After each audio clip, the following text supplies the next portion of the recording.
কেমন আছো বন্ধুরা? আশা করি সবাই অনেক ভালো আছো। তো আজকে আমরা ইমোর খুবই ইন্টারেস্টিং একটি ভিডিও দেখতে চলেছি। যে ট্রিক্সটি আজকে আপনাদের সঙ্গে শেয়ার করব, এটি যারা আমরা ইমো ইউজ করি সবারই খুব কাজে আসবে। অবশ্যই ভিডিওটি পুরোপুরি দেখার চেষ্টা করবেন। খুবই সুন্দর একটি টিপস কিন্তু আজকে আপনাদের সঙ্গে শেয়ার করব। আমরা কিন্তু সবসময় ইমো ইউজ করি ভিডিও কলের মাধ্যমে মানুষের সঙ্গে, আপনার বন্ধুর সঙ্গে, ফ্রেন্ডের সঙ্গে কথা বলার জন্য। তো আমরা যখন ভিডিও কলে কারো সাথে কথা বলি সেই সময় কিন্তু অনেকেই শয়তানি করে আপনাদের স্ক্রিনশট নিয়ে নেয়।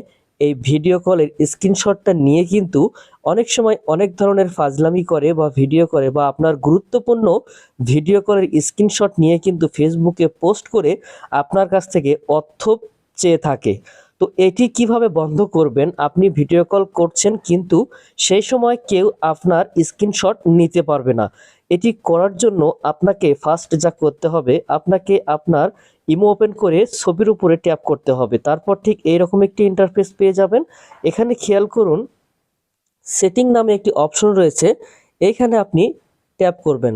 ট্যাপ করার পর এখানে যদি আপনি খেয়াল করেন, প্রাইভেসি নামে একটি অপশন পাবেন। এই প্রাইভেসিতে আপনি ট্যাপ করবেন। প্রাইভেসিতে ট্যাপ করার পর আপনি যদি এখানে নিচের দিকে স্ক্রল করলে একটু খেয়াল করবেন, এখানে একটি নতুন অপশন কিন্তু তারা অ্যাড করে দিয়েছে। আমি দেখিয়ে দিচ্ছি আপনাদেরকে।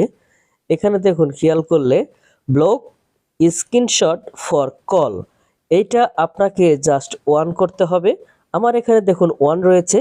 আপনারা যদি ওয়ান না করে থাকেন বা ওয়ান না হয়ে থাকে, তো আপনি এই সেটিংয়ে গিয়ে কিন্তু এই পপ আপটাকে ওয়ান করে দিলে আর কিন্তু কেউ আপনি যখন কারোর সঙ্গে ভিডিও কলে কথা বলবেন স্ক্রিনশট নিতে পারবে না। এই জায়গাতে দেখুন ঠিক এই রকম চিহ্ন কিন্তু দেখাবে স্ক্রিনশট নেওয়ার জন্য।